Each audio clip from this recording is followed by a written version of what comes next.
मैं हूं आपका दोस्त Prateek Jain from the channel simply money. Simply money के अंदर हम पर्सनल फाइनेंस के बहुत इंपॉर्टेंट कंसेप्ट्स को बहुत ही सिंपल टर्म्स एंड लैंग्वेज के अंदर समझेंगे, क्योंकि पर्सनल फाइनेंस एक ऐसा इंपॉर्टेंट लाइफ स्किल है जो कहीं ना कहीं हम अपनी फॉर्मल एजुकेशन के अंदर, स्कूल कॉलेजेस के अंदर ये मिस कर जाते हैं। ये हम समझते हैं या तो अपने पर्सनल एक्सपीरियंसेस से या अपने फ्रेंड्स या दूसरों के एक्सपीरियंसेस से ही हम सीख पाते हैं। तो हमारा मोटिव है कि हम कुछ इन कंसेप्ट्स को बहुत ही क्लियर सिंपल टर्म्स में समझेंगे। आप कोई भी फाइनेंशियल प्लानिंग जब स्टार्ट करते हैं तो you save for your retirement fund, आप सेव करते हैं फॉर अपने दूसरी चीज़ों के लिए आप सेव करते हैं, एजुकेशन के लिए, अपने चाइल्ड एजुकेशन और सब चीज़ों के लिए सेव करते हैं। But if you don't start that with the two very important things जो है emergency fund and life insurance, तो आपका जो फाइनेंशियल प्लानिंग है वो ठीक नहीं है। फाइनेंशियल प्लान इमरजेंसी फंड जो होता है उसके बारे में हमने पिछली वीडियो में डिस्कस किया था। इमरजेंसी फंड के बारे में सारी details you can find in that video, जिसका लिंक डिस्क्रिप्शन बॉक्स के अंदर नीचे है। इस वीडियो के अंदर हम डेडिकेटेडली हम बात करेंगे about the concept of life insurance. हम बात करेंगे टर्म इंश्योरेंस के बारे में, और ऑल्सो हम ब्रीफली कंपेयर करेंगे हम दूसरे सिमिलर प्लान्स के बारे में जो एंडोमेंट प्लान्स और यूलिप्स होते हैं। तो टर्म इंश्योरेंस, और इस पे आने से पहले मैं इंश्योरेंस के ऊपर हम थोड़ी सी बात करते हैं कि इंश्योरेंस क्या होता है, हमें क्यों लेना चाहिए और क्या कितनी अवेयरनेस है। तो जैसे मैंने अपने सर्कल के अंदर, अपने फ्रेंड सर्कल के अंदर जो बहुत हाईली एजुकेटेड भी हैं और वेल सैलरीड हैं, बट जब उनसे मेरे को बात होती है तो जब भी इंश्योरेंस के बारे में बात होती है तो काफ़ी लोगों को तो अवेयरनेस नहीं होती है। जिनको अवेयरनेस होती भी है उनको या तो ऐसा इंश्योरेंस प्रोडक्ट उन्होंने लिया होता है जिसकी कवरेज पूरी नहीं होती है, या फिर काफ़ी लोगों के पास कहते हैं कि हमारे पास एडिक्वेट लिक्विडिटी नहीं है इसलिए हम इंश्योरेंस के अंदर हम सेव नहीं करते हैं। तो इतने सारे रीजंस होते हैं और मेरे को लगता है कि ये कंसेप्ट सबको पता होना चाहिए, इसीलिए हम ये वीडियो मैं आज आपके लिए ला रहा हूँ अबाउट दी इंश्योरेंस। तो टर्म इंश्योरेंस के बारे में हम पहले समझते हैं। तो टर्म इंश्योरेंस जैसे कि नाम से जाहिर है एक स्पेसिफिक टर्म के लिए होती है। मान लीजिए आपकी उम्र, आपकी एज है 25 ईयर्स और आपने इंश्योरेंस कराई 25 ईयर्स के लिए, यानी कि 50 ईयर्स तक का आपने इंश्योरेंस करा ली है। तो आपने जितना भी आपका कवर है, लेट्स से आपने 1 CR की इंश्योरेंस कराई है, तो इसके दौरान अगर आपकी डेथ हो जाती है, अगर आपका कुछ हो जाता है, तो उसमें आपको वो पूरा का पूरा कवर आपको मिलता है। यानी कि पूरा आपने अगर 1 CR का आपने इंश्योरेंस कराई हुई है तो इस पीरियड के अंदर अगर आपको कुछ हो जाता है तो वो आपको पूरा का पूरा इंश्योरेंस का पैसा मिलता है। तो it's a pure insurance product, इसमें कोई इन्वेस्टमेंट नहीं होता है। इसका ये मतलब है कि इसमें आपको डेथ बेनिफिट मिलता है, इसमें कोई मैच्योरिटी बेनिफिट नहीं मिलता है। इसका मतलब अगर आप लेट्स से आप इफ़ एनीवन सर्वाइव्स, जिसने भी उतना कवर कराया उसने वो 25 ईयर्स का कराया और वो सर्वाइव कर जाता है, तो उसके बाद उसको कोई पैसा नहीं मिलता है और उसको सिर्फ और सिर्फ उसकी डेथ जो उस कवर पीरियड में होती है उसी पे ही मिलता है। ये एक मेजर रीज़न बन जाता है कि काफ़ी लोग इस टर्म प्लान को लेने से पुल बैक कर जाते हैं। वो कहते हैं कि अच्छा, जब इसमें हमें रिटर्न ही नहीं मिल रहा है, जब हम तो पूरा सर्वाइव कर जाएंगे तो हम इसको क्यों लें, हम ऐसे क्यों ना प्लान ले लें जिसके अंदर हमें मैच्योरिटी होने पे कोई बेनिफिट मिलेगा। तो ये बहुत ही रीजनिंग तो ऊपर से बहुत सही लगती है, लेकिन मैं आपको इसको एक एनालॉजी से बताता हूँ। जब भी आप कार परचेज करते हैं, आप कार की इंश्योरेंस कराते हैं क्योंकि ये मैंडेटरी होता है, तो आपकी जब कार 10 ईयर्स की या 15 ईयर्स की जब वो आपकी कंप्लीशन पीरियड हो जाता है, तो क्या आप कंपनी से उस इंश्योरेंस का पैसा आप वापस लेते हैं? नहीं लेते हैं, राइट। तो ये तो हमारी लाइफ की इंश्योरेंस है, ये तो उससे भी ज़्यादा इंपॉर्टेंट है। तो इसके बारे में आपको ये सोचना चाहिए कि इन्वेस्टमेंट्स और इंश्योरेंस एक अलग अलग चीज़ें हैं, you should not mix them. तो आपको इंश्योरेंस, जो टर्म इंश्योरेंस, जैसे मैंने आपको बोला कि ये प्योर इंश्योरेंस प्रोडक्ट है, तो आपको ये सोचना चाहिए कि जितना भी आपको कवर मिला उसके लिए ये आप एक एक्सपेंस पे कर रहे हैं। आप एक्सपेंस पे कर रहे हैं कि कल को आपको कुछ हो गया तो आपके पीछे जो आपकी फैमिली डिपेंडेंट्स हैं, आपकी जो लायबिलिटीज़ हैं, उसको ये प्रोटेक्ट करेगा।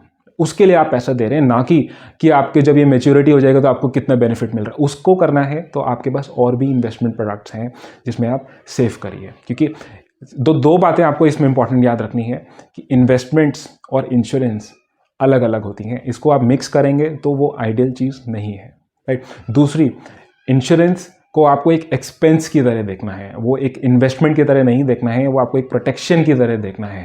तभी आपको इंपॉर्टेंस ऑफ टर्म इंश्योरेंस के बारे में आपको पता चलेगा।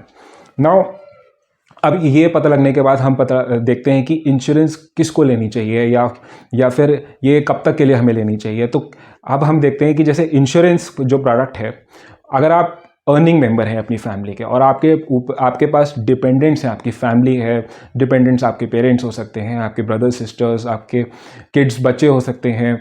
अगर आपकी फैमिली है, अगर आपको उनको सपोर्ट करना है तो आपको ज़रूर लेनी चाहिए।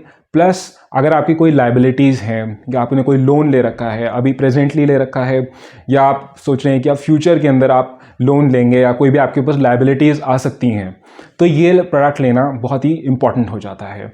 साथ में कई लोग को मैंने देखा है कहते हैं कि मेरी स्पाउस ने ले रखा है तो मेरे को क्या ज़रूरत है। तो आई थिंक ये इवैल्यूएट करना बहुत ज़रूरी है कि आपकी कितनी डिपेंडेंट्स हैं, आपके कितने खर्चे हैं, आपके कितने एवरीथिंग, उसको दे के ही करिए। और दोनों को ही मैं करूँगा कि अगर आप दोनों अर्निंग मेंबर्स हैं तो आप दोनों को एज अ कपल इंश्योरेंस ज़रूर लेना चाहिए। ये कब लेना चाहिए कि मैं सोच रहा हूँ कि अभी तो मैं 25 ईयर्स का हूँ, मैं तब लूँ, या 30 ईयर्स में हो जाऊँगा थोड़े और टाइम बाद, क्योंकि तब लूँ, कैसे लेना चाहिए।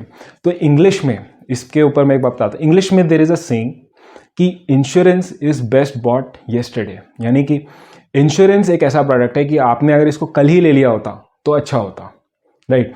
तो इसको अगर हम जितना जल्दी लेंगे उतना ही आपको फ़ायदा होगा। क्यों? क्योंकि 25 साल की अगर आपकी उम्र है तो आपको जो कवर, आपको अगर 1 CR का अगर आपको कवर करना है फॉर 25 ईयर्स, राइट, तो आपका जो इंश्योरेंस का प्रीमियम जो साल का जाएगा वो सिर्फ होगा 7-8 हज़ार रुपये, या 6-7 हज़ार के अराउंड का आपका इंश्योरेंस होगा हर साल का। और अगर आप यही इंश्योरेंस अगर आप लेट लेते हैं, लेट से 30-35 ईयर्स की एज में लेते हैं, तो आपका जो ईयरली आपको इंश्योरेंस प्रीमियम भरना है वो आपका हर साल बढ़ता जाएगा। तो आपको 30 साल की उम्र में वही इंश्योरेंस 10 हज़ार के अराउंड देना पड़ेगा, राइट। प्लस सबसे इंपॉर्टेंट चीज़ इसमें यह है जानने की कि आपका इंश्योरेंस का जो प्रीमियम है वो थ्रू आउट योर कवर वो सेम रहता है। अगर आपने 25 साल के अंदर ही 7 हज़ार के इंश्योरेंस आपने लेना स्टार्ट कर दिया तो वो ही प्रीमियम आप आगे देके जाएंगे। तो ये एक सबसे बड़ा रीज़न हो जाता है कि आपको क्यों सबसे अर्ली स्टार्ट कर लेना चाहिए अपना टर्म इंश्योरेंस लेने के लिए। As soon as you can start, आप अर्न कर रहे हैं तो आपको ये लेना चाहिए। तो अब हमें ये समझना ज़रूरी है कि हम ये कितना लेना चाहिए। हमें हमारा जो सम एश्योर्ड है, मतलब जो हम कवर ले रहे हैं, जो हम 1 CR का हम बोल रहे थे कि हमें 1 CR का लेना है, 2 CR का लेना है, 50 लाख का लेना है, ये कैसे हम डिसाइड करें कि कितना लेना चाहिए। तो आइडियली आपको एक इकोनॉमिक्स का तो थंब रूल वैसे है कि आपको 10 टाइम्स ऑफ योर जो आपका ईयरली आपका जो इनकम है, लेट्स से अगर आप 10 लाख रुपए कमाते हैं साल का, तो आपको मिनिमम एटलीस्ट 1 CR का 10 टाइम्स जो आपकी सैलरी है उसका, यानी कि 1 CR का तो आप इंश्योरेंस कराएं। लेकिन आपकी एक इम्पॉर्टेंट ये है कि आपको कोशिश करनी चाहिए कि ज़्यादा से ज़्यादा 15 टाइम्स या 20 टाइम्स तक भी अगर आप लेंगे तो बेटर है, राइट। क्योंकि आपका जितना कवर रहेगा, अब इन्फ्लेशन को भी आप काउंटर कर पाएंगे इस दौरान। तो आप 15 to 20 ईयर्स के लिए अगर आप कवर लेंगे, टाइम्स कवर लेंगे, तो आप उतने ही ईयर्स के लिए आप अपना डिपेंडेंट्स को प्रोटेक्ट कर सकते हैं। तो इसमें इंपॉर्टेंट ये हो जाता है कि आप इतने 15-20 टाइम्स का कवर लीजिए।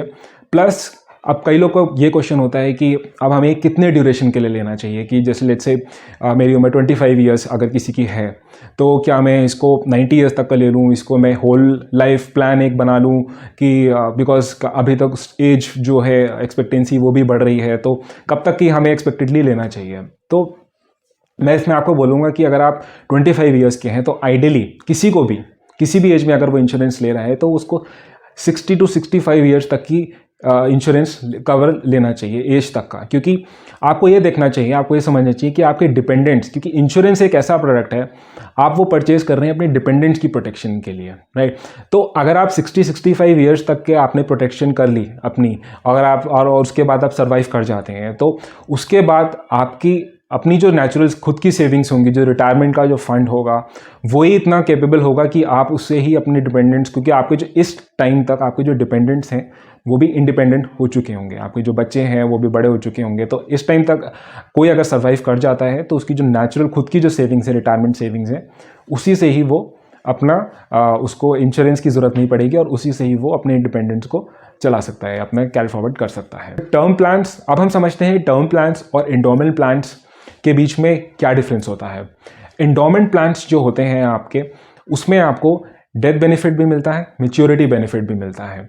मैच्योरिटी बेनिफिट इसमें जो होता है, क्योंकि आपसे ये क्या करते हैं, आपका अगर आपकी उम्र 25 ईयर्स की है, राइट, तो आपको एंडोमेंट प्लान्स के अंदर पहले तो कवर कम मिलता है, उतने ही प्रीमियम जितना आप टर्म इंश्योरेंस के अंदर देते हैं, और आप चेक करते हैं कि कवरेज आपको कितनी मिलेगी, तो आपको वो जो कवर है, सम एश्योर्ड जो है वो कम मिलता है, और अगर आपको सम एश्योर्ड ज़्यादा चाहिए, जितना आपको 1 CR या 2 CR का, अगर आप जो सम एश्योर्ड जो हम टर्म इंश्योरेंस के अंदर देख रहे थे, तो आपको प्रीमियम ज़्यादा देना पड़ता है। क्योंकि इसमें क्या होता है, कंपनीज आपसे पैसा लेके वो मार्केट इंस्ट्रूमेंट्स में इन्वेस्ट करती है, क्योंकि गारंटीड रिटर्न्स ही आपको दे रही हैं, तो ये इन्वेस्ट करती हैं गवर्नमेंट सिक्योरिटीज़ के अंदर, गवर्नमेंट बॉन्ड्स के अंदर सेव करती हैं, जिसमें आपको रिटर्न ज़रूर मिलता है, लेकिन ये रिटर्न सिर्फ 5% के अराउंड रिटर्न ही होता है।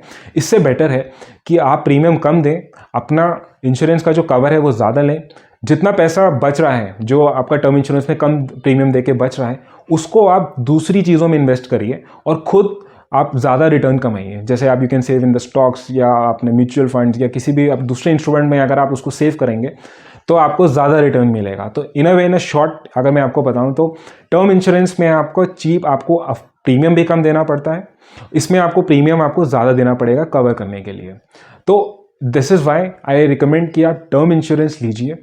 यूलिप्स के अंदर एक और चीज़ होती है, मैं आपको बताता हूँ। ULIP is another form of insurance, जिसको बोलते हैं यूनिट लिंक्ड इंश्योरेंस प्लान। इसमें आपका जो पैसा होता है, इसमें भी मैच्योरिटी बेनिफिट मिलता है आपको, लेकिन वो गारंटीड नहीं होता है। क्यों? क्योंकि इसमें कंपनीज आपसे जो प्रीमियम लेती हैं उसको इन्वेस्ट करती है, या तो स्टॉक्स में या फिर डेट फंड्स के अंदर वो इन्वेस्ट करती है, बट ये हाईली वॉलेटाइल हो जाता है, क्योंकि वो मार्केट लिंक्ड इंस्ट्रूमेंट्स के अंदर इन्वेस्ट हो चुका है पैसा, तो वो कहीं ना कहीं उसमें रिस्क इन्वॉल्व रहता है। और एज आई एडवाइस कि आप इंश्योरेंस के अंदर आपको रिस्क नहीं लेना चाहिए, आपको उतना आपको पता होना चाहिए कि if anything happens to you, आपको कुछ हो जाता है तो आपको इतना रिटर्न वापस मिलेगा ही मिलेगा। तो इसलिए आपको again I want to emphasize on 2 very important things जो हमारे प्रिंसिपल्स थे, कि इंश्योरेंस और इन्वेस्टमेंट्स को आपको मिक्स नहीं करना है, आपको इन दोनों प्लान्स को, इन दोनों प्रोडक्ट्स को बिल्कुल अलग रखना है, जो कि टर्म प्लान हमारा करता है और एंडोमेंट प्लान्स और यूलिप्स नहीं करते हैं। सेकेंडली, आपको इंश्योरेंस को एक एक्सपेंस की तरह देखना है, आपको उससे ये नहीं देखना चाहिए कि आपको कितने रिटर्न मिलेगा। आपको रिटर्न जो मिलेगा वो आपको जो प्रोटेक्शन दे रहा है उतने कवर के लिए, बस उतना ही उसका काम होता है इंश्योरेंस को करने के लिए, और वो टर्म इंश्योरेंस अच्छी तरीके से कर रहा है। So I hope after watching this video आपको the importance of life insurance and specifically the term insurance की काफ़ी importance पता लग गई होगी। I hope you like this video. If you like this video, please press the like button and also do subscribe to this channel, Simply Money. Thank you so much.